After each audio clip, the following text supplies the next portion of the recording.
Greetings and welcome to The Thirsty Mage, the podcast that will reveal at the very end of the episode that the host wasn't really acting under their own volition all along. I'm Jordan Rudick, and as far as I know, I made the choice to host an episode on Final Fantasy III Pixel Remaster. Probably because I chose to, at NWR, we had the 6 games, we were kind of dividing 3 of us, we're each going to take 2, and I'm like, okay, well, if I take 6, I'll take 3, and then there's that funny combination of, the American 3 versus the Japanese 3 and blah, blah, blah. And here we are a couple weeks later. Joining me, still trying to figure out how you become a knight with onions, it's David Lloyd. Well, that's, when you start off as an onion knight, that's the beginning of the journey for the hero. And to this day, I still don't know what an onion knight is. There must be some joke in there. Maybe it doesn't translate over or something. These are just called like freelancers, like a freelancer class, right? That's how I always kind of knew that starting class. It doesn't really specialize in anything. Yeah, sure, they can be an onion knight or they can be just a freelancer, I guess. I don't know. Yeah, I don't know. There's plenty of fun localization things throughout video game history. So maybe this is just one of those inside things that we'll maybe find out one day, or maybe it's already out there. Why? But as far as I know, it's just a funny name for a job class. If the game itself doesn't explain to me what an onion knight is, then I'm not going to look it up. Just tell me. I'll talk to someone in town and explain what my job is, and so on. So we're doing kind of a series of mini episodes on each of the Final Fantasy Pixel Remaster entries. We've already recorded 1. We wanted to do 3 because this is what's interesting about 3, I should say, is that this is the version of a game that never really came to the West, right? We're getting basically the NES version of 3, and I'm trying to think. The only version of 3 that came to the West is the one that came with the DS remake, right? That was people's first experience with Final Fantasy 3 outside of Japan. That's my understanding. Maybe there's a wonky version like Wonder Swan or something like that, but I think that was Japanese only as well. This might be it. I just learned today that the Wonder Swan version was canceled. Okay, yes, I know I'd heard about that at some point, and so Wonder Swan and FF3 was clicking in my mind somewhere. But okay, if it got canceled, then so this is pretty much it, right? So what I really appreciate about this game is that it reminds me of like that NES aesthetic. Obviously, they've HDified it. They've added cool spell effects and stuff like that, and the boost and turning off encounter features that we love being added to remasters and re-releases of games. But Final Fantasy 3, it's just such an interesting one because it felt like a new game. Like playing this game from beginning to end. I'd never finished the remake on DS. I'd played through it maybe about halfway a couple of times. I found it very long, cumbersome. I didn't always know where to go. Even with playing with a guide, I just found it a little bit tricky. But this version, again, being able to sprint everywhere, turn off encounters, the world isn't huge. It felt bigger in the DS version. But here it's more condensed. It feels much closer to the world of FF1, for example. But David, what are your impressions of this game? Like, what have you played other versions of it? Like, what do you think about FF3 in general? This was my first go with it. I know I had started.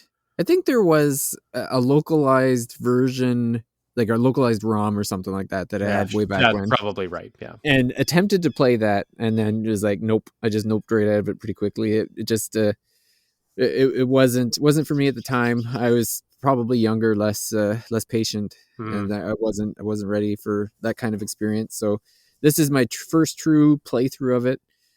Was pleasantly surprised. I feel like they had done a lot of modernization. I'm sure from what I heard, there was a lot of rebalancing because I believe the original game was quite punishing from what I've read.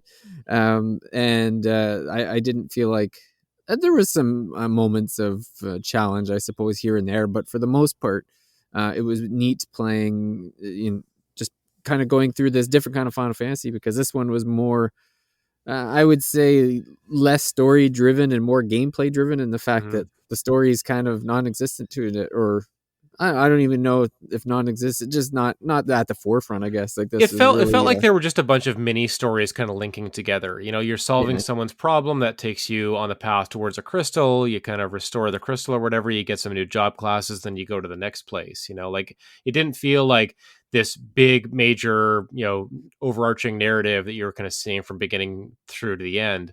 It did feel like, okay, I'm solving this person's problem in this area, then I'm going to the next place and solving their problem. And I think maybe about 3/4 of the way through it, you do start to see like the threads kind of connecting together. But just yeah, for my go through of this game, I was just kind of enjoying playing around with the job classes.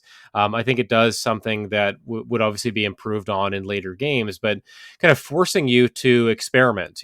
Forcing you to try out different job classes to see which ones would work better against a particular boss.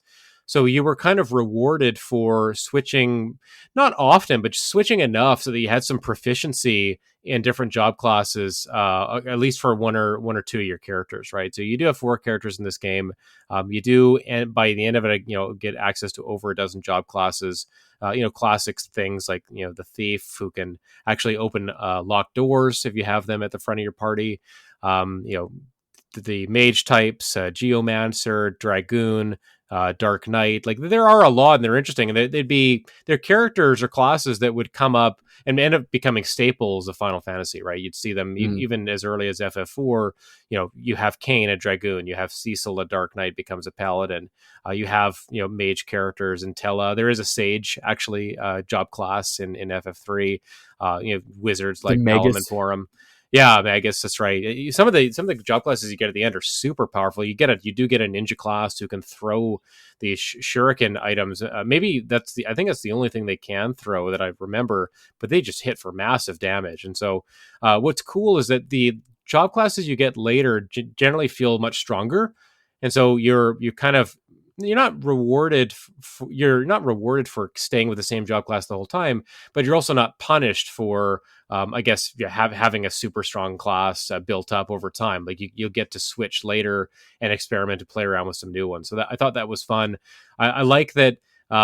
Yeah, the different bosses just kind of you can probably beat them. Just kind of just toughing it out. And maybe figuring out your own strategy. But there are some that just go down so fast when you switch to a particular class that maybe uses a certain weapon type or a weapon with a particular elemental affinity, just takes them down really quick. So I liked all of those things about the game.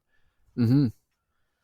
Well, and that's it's the same with like I think the Dark Knight is kind of almost a necessity for some of the fights because the Dark Knight can do like the multiple attack, like the Yes. multiple physical attack, which can be quite useful when you get into like there's a few of those mat or battles where you've got like 9 enemies on the screen, Mm-hmm. and there was also a couple where they actually multiplied and stuff. So it, Yeah. If they die or if you chop them, they split in half. And yeah, again, a very advanced mechanic for an NES game. Like that yeah, kind of enemy strategy or enemy feature. Like I was surprised to see something like that here. yeah. I'm just surprised at some of it's neat to play the game just to even see the evolution of what you could do on the NES because like Mm, obviously you had like the first game which is a classic, but then you can see as like time goes on that they were really figuring out like okay, well, what can we jam onto this cartridge yeah. and get in here, and how can we evolve this turn-based system that really worked in the well that made them the original Final Fantasy kept Square in the video game business game when they first came out with it. So to see them like try to improve upon it within Mhm. that same generation is an interesting experience. I think, in that vein, to your point, I think it's worth thinking about the fact that you've got these 3 NES Final Fantasies, and you have one, pretty standard turn-based JRPG. The second one, they just go off on a tangent in terms of the progression mechanics. Even the keyword system is kind of funky, Yeah. and then 3 is kind of a return to 1. Right? It's like let's do 1 again because there was a better reception to that game, maybe. But how do we do it better and bigger? So they literally double the map size. There's kind of 2 worlds in this game, basically. Not that it's not exactly double, but there's 2 kind of world maps. Um, then they add, rather than restricting you to 6 job classes that you choose at the beginning of the game, now you have, let's say, 18 job classes that you can switch throughout the game, right? Switch on the fly. So it's taking deliberate mechanics from one and saying, okay, let's do this bigger and better, right? Very literally. And I respect it for that. I think that FF3 really does a good job of paving the way for what would come later. Again, I mentioned like taking those job classes and adding story to them, right? No, maybe noticing that 3 didn't have a great or fulfilling story and saying, okay, we're going to go really heavy on story in number 4, but we're not going to let you choose your classes. We're going to assign a class to each character, right? Yang is going to be your monk. Sid is going to be your engineer, or maybe you could consider him almost a geomancer with some of the weapons he gets. But everyone's going to have like one of these classes from 3. But now we've added heart, we've added emotion to this story that there's kind of missing from 3. So Mhm. something that's funny that happens in 3 actually is when the character, your party or your characters actually do talk, right? They respond, but it's almost as if they're responding in unison, or maybe that the lead character is responding. And so those responses turn out, they don't have a lot of kind of emotional resonance to them. They seem kind of canned, like they're just like it's a basic like, oh, how terrible, like, oh, well, don't worry, we'll help you. Like, it's not a lot of personality to them. And then again in 4, you have all these distinct characters that have a lot of personality, and they all feel different. You can form easier to form attachments to them. But just thinking about the evolution from 1 to 2 to 3, or basically from 1 to 3, almost skipping over 2. It's more of an experiment from 1 to 3, and then 3 to 4. I think that's kind of a fascinating trajectory that the company went on. And obviously, we'll talk more about what happens after 3 in subsequent episodes. But I just like thinking about that. I think that it helps me appreciate and respect FF3 a lot more than I might normally, or I might just on its own.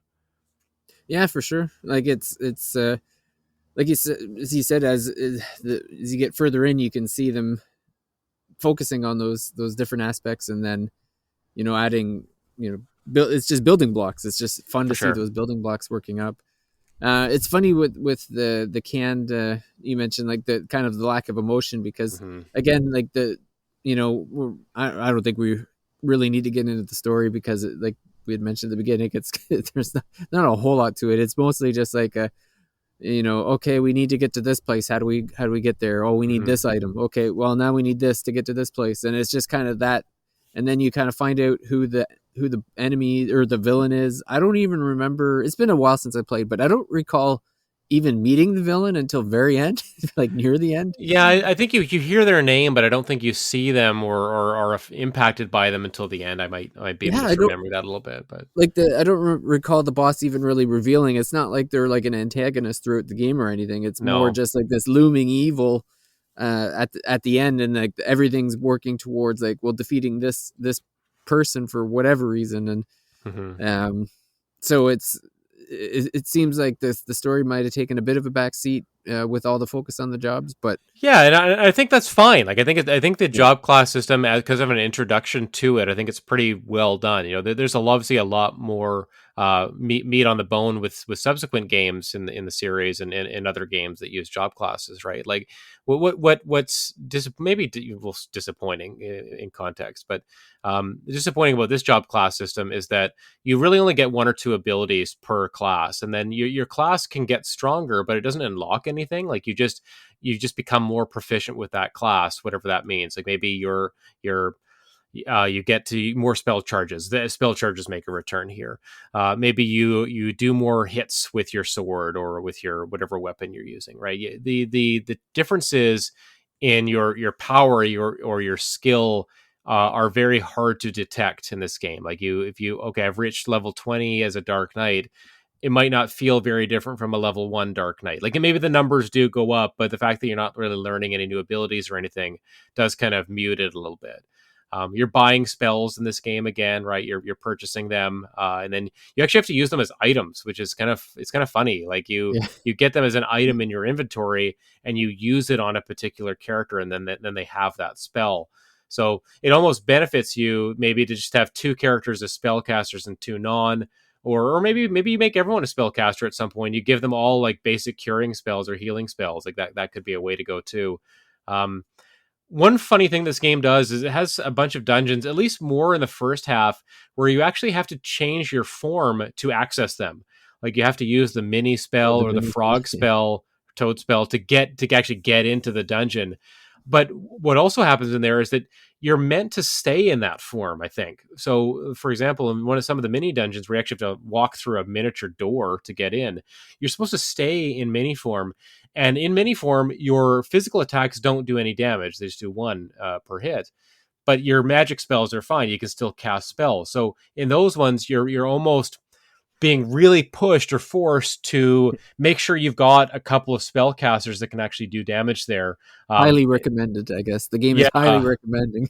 yeah, I mean, I don't think you could win those situations as just physical fighters. So, but it's just No. a matter of how many of your characters do you want to be able to sling spells at that point?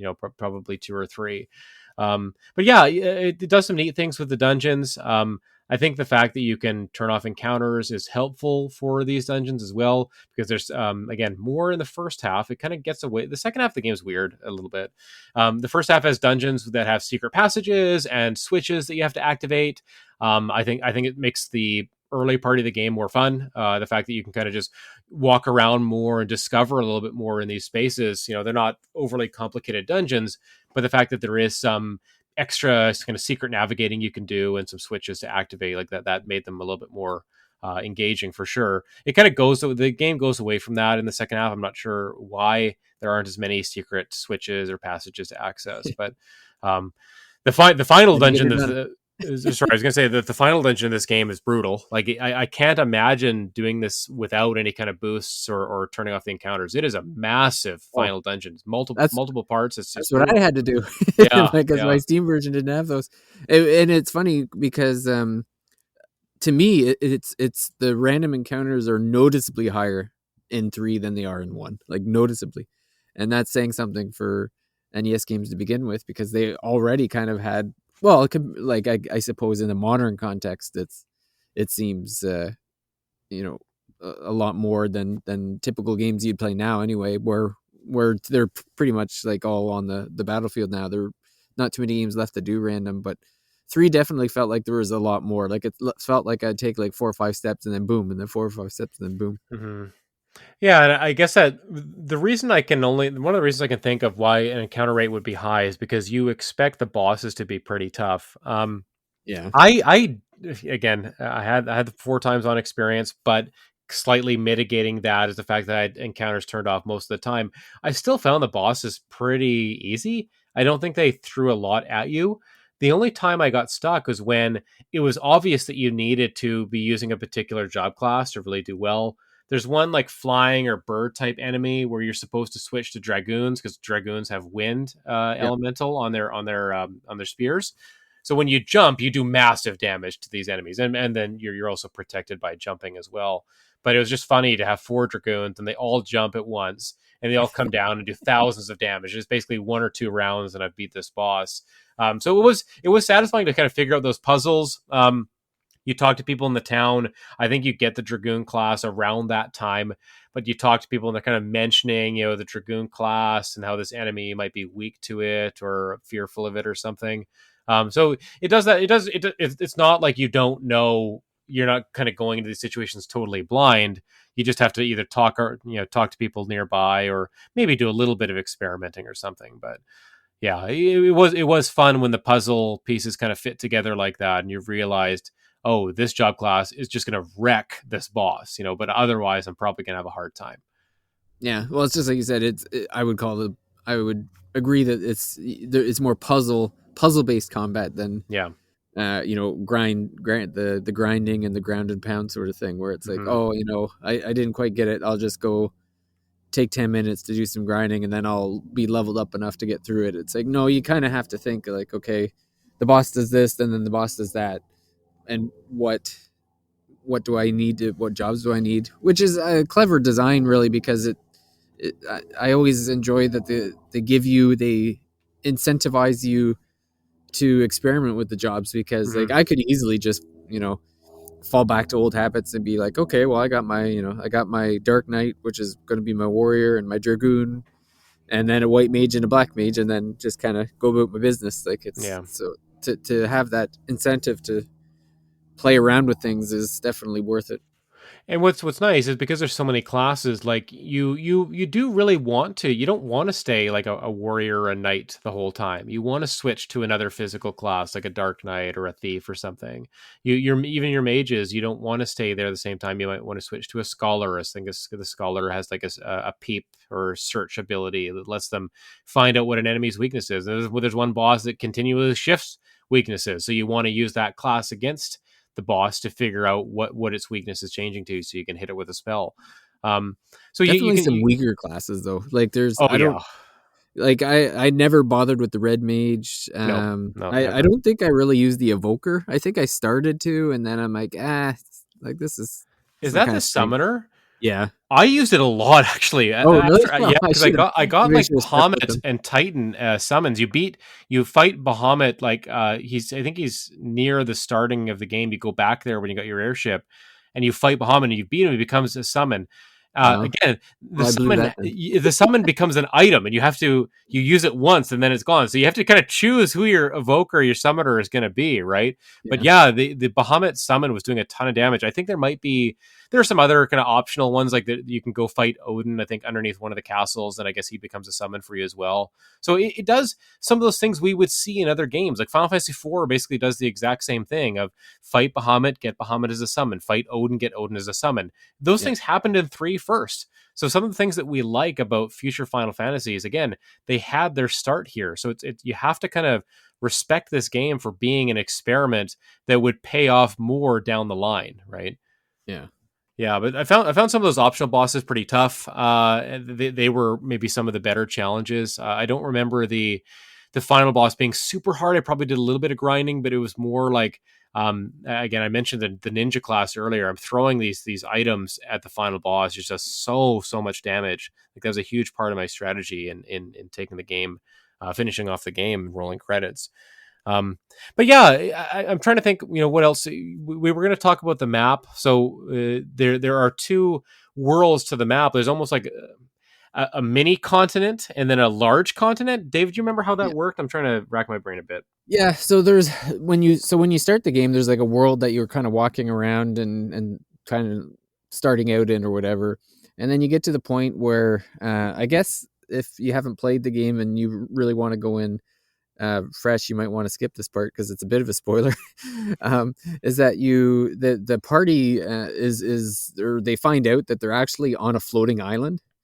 So there's like this little, so you're kind of like in a mini world where it's this island that's floating above like the main world, and so you get access to the main world after that. So you find out that I think Sid, I think the story, oh, it's been a while, but I think the story Mm. is that like Sid has an airship or something from like the below world, and then they end up crashing on this world, and the four orphans are like taken in, and that's like your warriors of light or whatever. Yeah, Um, and I'm trying to think, and that's this part of the reason why the story's kind of like because it all comes down to like there was like this one main wizard, I guess, and then he had like three proteges, yeah, and two of the proteges, I guess, got gifts that were decent, and then the third one, who's like the villain of the games, Zond, I think it's how it's something pronounced, like that, something maybe. like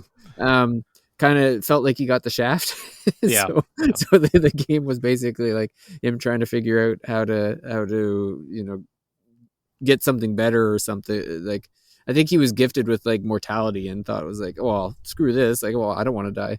yeah. And so the whole point of the game is you're trying to like stop this guy from doing something that's going to harm the world. But yeah, it definitely opens up once you realize like, oh, there's a whole nother world out there that now you like the map kind of explodes and you have all this other area that you can explore with your airship. I'm trying to. Oh, sorry, I was trying to look something up. I was looking up one of the town themes. I think is just particularly beautiful in the arrange the orchestral version of it, but I couldn't find it. Um, I wanted to comment on the spell effects in particular here because the summons some of them are crazy. Like the Bahamut summon, like this is the whole screen is just filled with like fire, like this fiery kind of circle that expands outwards. So I think that was one of the reasons I stuck with the evoker class longer than I did, is because just the spell effects were really Watching the cool. And I'm like, animations. there, yeah, the bomb it like comes out. It reminds me of the 1 and 4, and I'd like to actually compare them when I go and play FF4 and get the Bahamut summon and compare it to this 1 and 3. But it just was one of those things that stuck out to me, like seeing.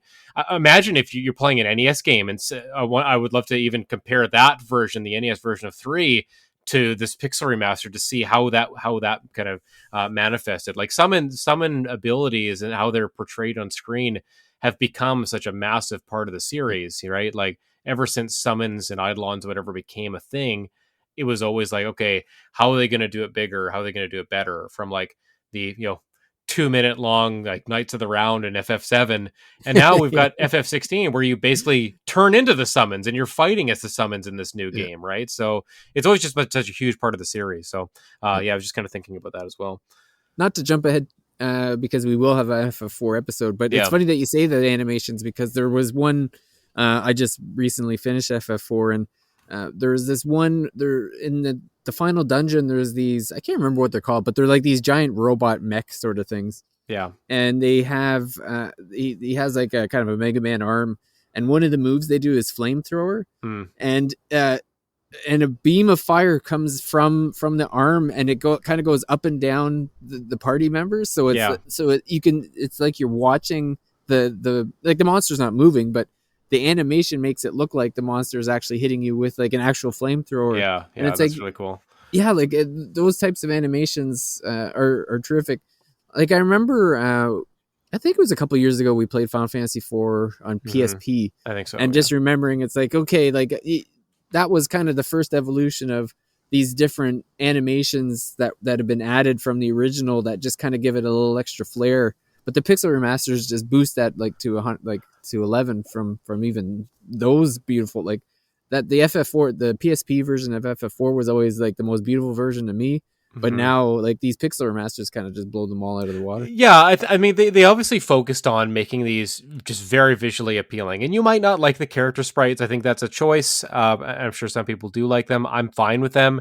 But I think the way they've made the backgrounds and the way spells work and attacks work, I think all of that really, really stands out. And I really like it. Like I'm not a purist in when it comes to visuals necessarily. Like I like my pixel art games for sure, my 8-bit sprites and stuff like that. But I also really like when you have that kind of classic look combined with modern stuff. I think it just works out really well here. Well, a lot of those backgrounds were just black. Yeah, exactly. That's right. It's true. Yes, yeah. There was nothing. It was just a black background, and the enemies and the characters were on it. And there was like maybe at the top there was kind of like a landscapey of like, like you're in the swamp or you're in the forest or something. But I remember the water one. There'd be like a blue line and maybe a couple of like white squiggles or some bubbles or something like that, but not much. But you're still just on black. Yes, so most of it's still I think black background. It's a welcome improvement. Definitely. So I found this, and I want you got to put this in this episode because the theme is just so beautiful. But it's the village of Canaan, Canaan. It's one of the first towns you go to, and I literally just stopped playing the game. I'm just listening to this music, and it is so gorgeous. But thinking of the music, another thing we didn't really mention added to these Pixel Remaster games is that in the main menu there's a sound test or a music player. So you can go back and listen to any music, which is nice. I think you can listen to both versions right in that music player. There's also a bestiary you can try to fill up, right, by meeting all the enemies in the game. So they did add, some small things there that I think are worth mentioning for sure. Even if they did cut content, these it's hard to say these aren't the best versions of the original games. The original release. If you just think of it that way, and then they've added on top of that. No achievements though in the Switch version, I'm assuming, eh? No, there isn't. Yeah, so it would have been nice if they had kind of game achievements built into the game. But yeah, I guess you're if you're looking for achievements, you're definitely on PlayStation or Steam. There, I guess mobile would have their own set of achievements as well. But yeah, no built-in ones. I can't say I've ever played them. You haven't finished all the mobile versions. Well, you're not a true gamer then, David. Sorry, I hate to break it to you, but. Yeah, if that's what it takes, I'll gladly wear that proudly on my sleeve. That's good. Yeah, you and me both. So Yeah. where do you kind of land on like putting FF3 just in the pantheon of Final Fantasies? Like, we're about to have sixteen mainline games here. Like, since playing the Pixel Remaster and maybe this being your first time finishing the game, like where do you slot this game in? Like, for me, after finishing it recently, it's definitely higher than I would have put it before this Pixel Remaster release. It's it's kind of tough because I feel like I appreciate the game more, but then I'm like looking at, well, what comes down, and then that's where things fall apart for me because I'm like, well, yeah, like it's definitely like I would say in the overall video game, I definitely raise it way up higher than in overall video games, but I don't know if it comes out of my bottom tier of Final Fantasy games still, because I'm just thinking like, well, what what comes down like. It feels like when I play the Final Fantasy, I remember why it's great, and then it moves back up. Yeah, that's true. Like no matter what it is. So I don't know. Like, I you have would to play all of the mainline games back to back to back in order to come up with like your like a definitive true, ranking, right? It's yeah. the only way.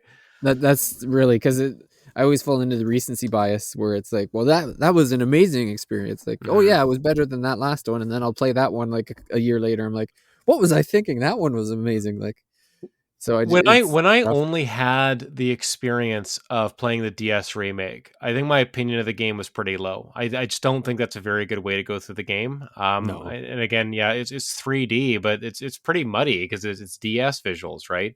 Yeah. I think this is unless you're like, again, downloading a ROM that's got added content and like really good graph. I don't know how you do it. Fine, maybe it's out there. This is the best version of this game to play. I think we can just say that. Yeah. Um, I After finishing this one, I don't know if it's controversial. Maybe you'll think between us it's controversial. I think it's better than FF1 actually. I don't know that I obviously I don't have such strong feelings of nostalgia. I'm just looking at it, trying to look at it objectively. I think it's better than the first game, not by If much, but by yeah, a little bit. I think it is.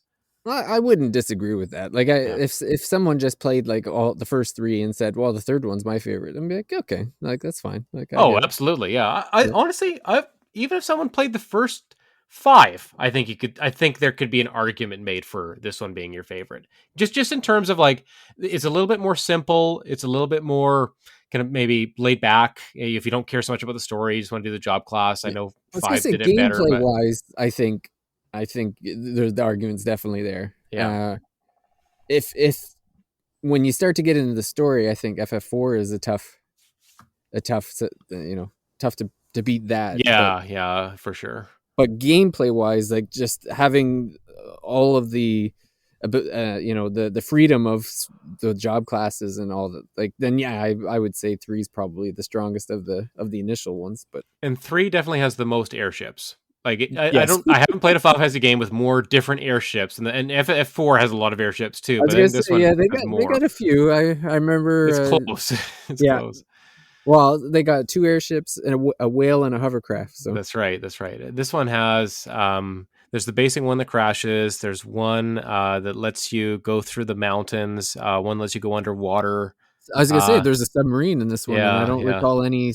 Well, there's sort of a sub in the first game, but you don't get to pilot it. That's right. Yeah, yeah. Yeah, Yeah, and I guess the closest we get is Force Hovercraft. But yeah. yeah, no, I think FF3 is a good. I think it's a good game. I don't think it's a bad game. I think this is a very welcome version of it. I'm really happy to have had the chance to finally go through it beginning to end. And it did surprise me a little bit.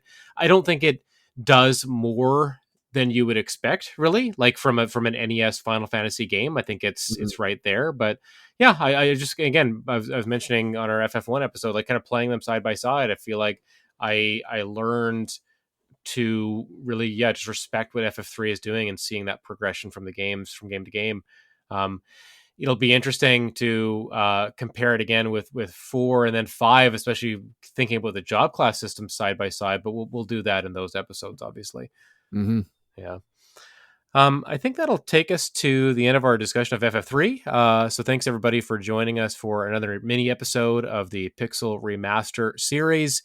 We'll be back with another episode very soon. So if you're kind of playing along with us, that's great. Let us know, maybe what your ranking's going to be, or if your opinions of these games are changing, based on this, playing them now in 2023 versus maybe an original release or a different version of it, or a ROM or something like that.